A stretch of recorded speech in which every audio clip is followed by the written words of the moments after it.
Halo semuanya, kembali lagi dengan saya Restu Hadiwijaya. Kali ini saya akan membahas fake token, tapi sebelum saya bahas, saya ingin menjelaskan dulu bahwa ini bukan saran investasi, bukan juga saran untuk membeli ataupun menjual suatu cryptocurrency, terutama fake token ini, karena apapun bentuk, apapun instrumen investasinya akan selalu ada resiko yang menyertai, apalagi cryptocurrency ya. Potensi scam dan rug pull ada, tapi bukan berarti saya mengatakan ini berpotensi. Enggak juga, saya nggak ke situ arahnya. Ini lebih ke fundamentalnya aja dan bentuk sharing tentang apa yang saya lakukan. Oke, kita nggak perlu basa-basi lagi, kita bahas sekarang.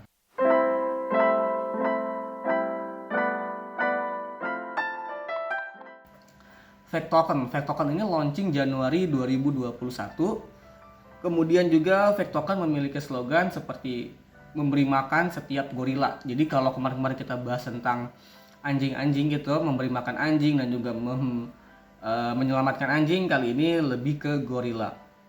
Fake token ini memiliki total supply 200 kuadrilium. Jika dibandingkan dengan token lainnya, kalau kemarin kita sebut aja Baby Doge itu punya 420 kuadrilium, artinya ada setengah dari total supply Baby Doge. Walaupun sekarang Baby Doge sudah ada pembakaran cukup besar ya. Kemudian juga ini berjalan di dua jaringan, atau mungkin istilahnya kalau di SafeMoon itu ada bridge-nya, jembatannya. Dengan rincian di Ethereum itu ada 100 kuadrilium dan juga total supply-nya ya di Binance Smart Chain ada 100 kuadrilium. Jadi tadi 200 kuadrilium itu bukan di satu jaringan tapi di dua jaringan. Jadi sebenarnya menurut saya cukup bagus lah ya. Jadi nggak terlalu banyak juga sebenarnya kalau dipikir-pikir. Kemudian di Ethereum sudah di burn sebesar 58,22 kuadrilium dengan sisa jumlah berada di pasaran itu 41,77 kuadrilium. Sedangkan di jaringan Binance Smart Chain itu 56,51 kuadrilium. Sisa pasarannya itu beredar di pasaran itu ada 43,48 kuadrilium. Jadi sudah setengahnya ya, setengah dari total supply-nya mereka sudah bakar, lebih dari setengahnya malah. Kalau kita bahas tokenomics di dalam white paper-nya itu developer sudah mengatakan bahwa mereka itu untuk memulai tokenomics itu membakar sekitar 50 kuadrilium pada setiap jaringannya. Terbukti ya, jaringannya kan saya sebut itu 58 di Ethereum dan juga 56 di Binance Smart Chain. Kemudian lagi itu tuh sebenarnya hanya 50 yang dibakar manual oleh developer. Sisanya 8 kuadrilium di Ethereum itu dibakar secara otomatis dari hasil tokenomics-nya. Nah, ini bagusnya makanya. Kemudian juga kalau kita bahas tokenomics-nya ada fee atau biaya ataupun pajak atau pemotongan yang dilakukan oleh fake token ketika ditransaksikan. Jadi kalau misalkan saya menjual, membeli ataupun transfernya ada fee 2%. 2% loh, 2%. 2% ini menurut saya kecil, seperti normal aja kita transaksi di sehari-hari 2% itu nggak ada ini ya, nggak ada penyesuaian lagi, nggak 10 sampai 15% kalau kita bicara SafeMoon dan juga Baby Doge. Tapi ini bukan lagi menjelekkan kedua token itu ya, bukan. Ini hanya sebagai perbandingan supaya kita gampang nilainya. Rinciannya itu 2% itu 1%-nya itu di burn ke wallet mati, kemudian 1%-nya itu dikembalikan kepada holder. Jadi nggak terlalu besar dapatnya nggak terlalu besar kan. Kalau beberapa token lain itu kan 5% sampai ya cukup tinggi lah. Kemudian fake token ini sepenuhnya terdesentralisasi dan juga fake token sudah diaudit dan diverifikasi oleh Solidity Finance. Menariknya kalau misalnya kita buka websitenya itu ada di menunya, di atasnya ada fake age, fake warp, fake trade, dan fake pocket. Oke, kita bahas satu-satu. Fake egg ini sebenarnya merupakan exchange yang dibangun oleh fake token. Jadi mereka punya exchange sendiri. Ketika banyak token lagi membangunnya ataupun baru mencanangkannya, fake token sudah punya versi betanya. Oke, bisa teman-teman akses di fakex.com. Nanti saya tulis saja di kolom deskripsi. Tanggapan saya ini bagus banget karena menurut saya fake token itu harus sering ditransaksikan supaya makin banyak burn-nya, dan juga paling intinya itu ketika ditransaksikan mereka ada pemotongan ya yang 1% tadi. Itu akan meningkatkan harga dari fake tokennya. Kalaupun nggak meningkat, misalnya trennya lagi jelek nih, lagi tren besarnya tuh lagi BTC lagi bearish gitu misalnya, tapi value dari per satu token itu akan naik sebenarnya. Kemudian exchange-nya itu juga bisa berjalan di 2 jaringan, tentunya di ERC20 dan juga Binance Smart Chain, BSC di situ atau BEP20 lah. Jadi nggak perlu lagi kita repot-repot seperti token sebelah ya, ada juga beberapa. Kemudian di dalam fake exchange itu ada namanya Smart Swap. Smart Swap ini berguna buat teman-teman yang sering trading, terutama dengan metode swing. Swing itu kan 1 sampai beberapa minggu lah ya, transaksi antara beli sama jual itu selesai dalam beberapa minggu. Kenapa saya bilang ini bagus? Smart Swap ini tidak ada potongan. Jadi maksudnya gini, ketika kita menjual ataupun membeli fake token itu sebenarnya kita kena pajak 2%. Tapi kalau kita menggunakan exchange-nya dan ada fitur Smart Swap-nya, maksudnya diaktifin Smart Swap-nya, itu tidak ada potongan. Sama sekali tidak ada potongan. Oke. Ini bagus. Terus apalagi ya?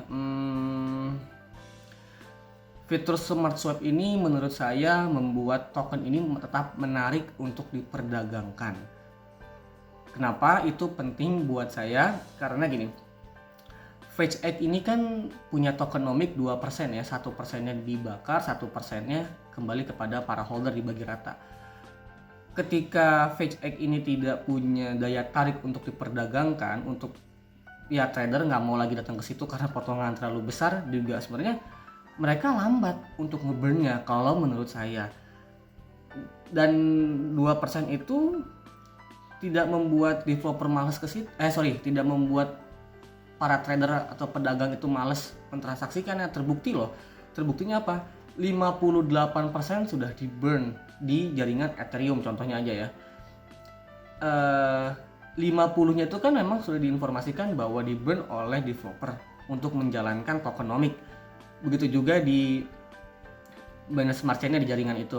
Tapi kan ada 8-nya, berarti kan 58 total burn ya, 8 quadrillion-nya itu dibakar otomatis oleh tokenomic, oleh transaksi. Berarti tetap sebenarnya banyak yang mentransaksikan fake token ini gitu. Tetap menarik di masa yang akan datang. Karena nggak terasa, fee-nya itu nggak terasa. Kemudian juga di exchange itu ada fitur auto slippage. Jadi kita nggak perlu lagi pusing-pusing mikirin slippage harus 12% kah 11%, enggak, itu sudah otomatis diatur oleh exchange, akan memberikan yang terbaik slippage untuk kita. Kemudian kita bahas tentang fake web-nya, fake warp, oke. Nah itu tuh sebenarnya seperti apa ya? Contohnya aja langsung ya, karena kalau dijelasin cukup panjang di video ini. Contohnya itu kita warp Bitcoin WBTC, yaitu versi token dari Bitcoin di Ethereum.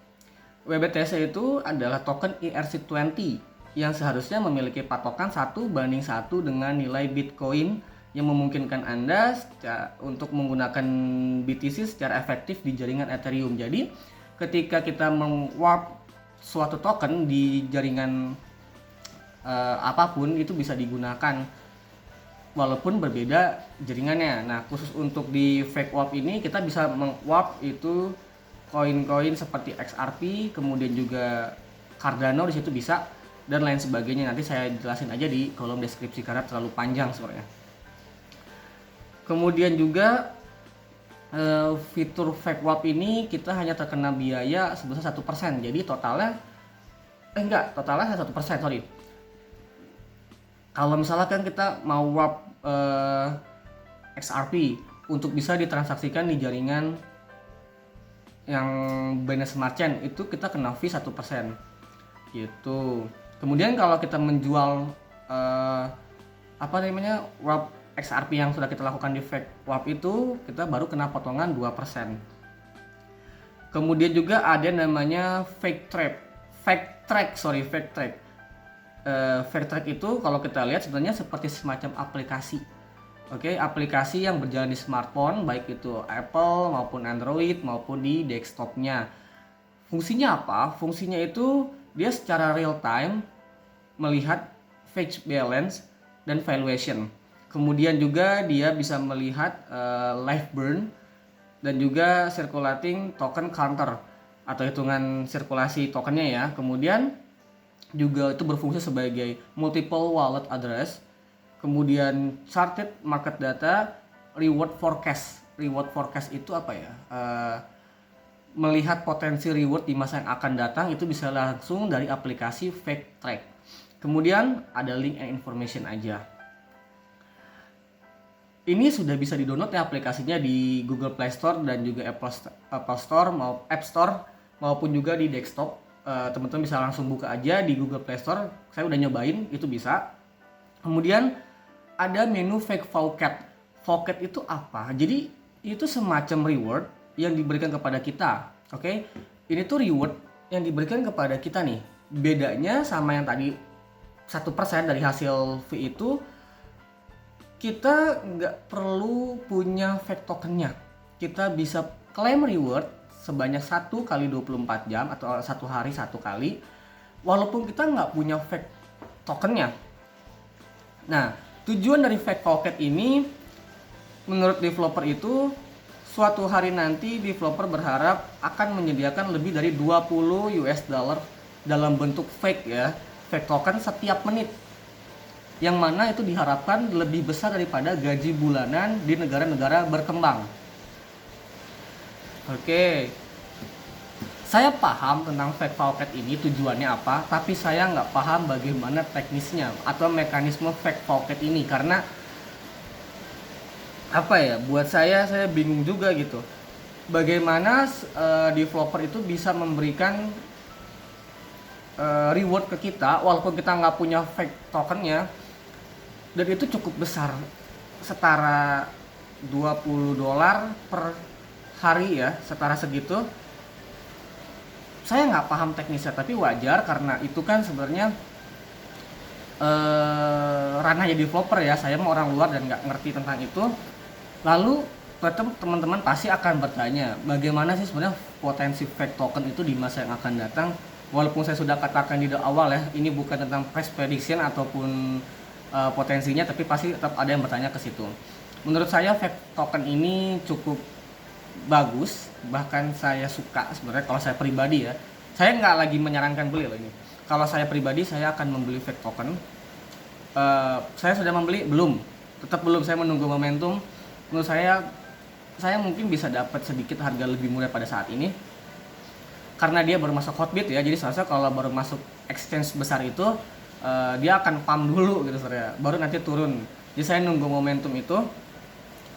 Kemudian berpotensi nggak di masa yang akan datang? Menurut saya ini berpotensi karena pertama ini adalah token komunitas yang berarti akan ada big guys-nya, yang akan ada big guys-nya. Maksudnya kan karena big guys itu pengen ngerok gitu, pengen ngambil duit para pelaku retail yang kena FOMO dan juga yang kurang bisa melihat pergerakan harga.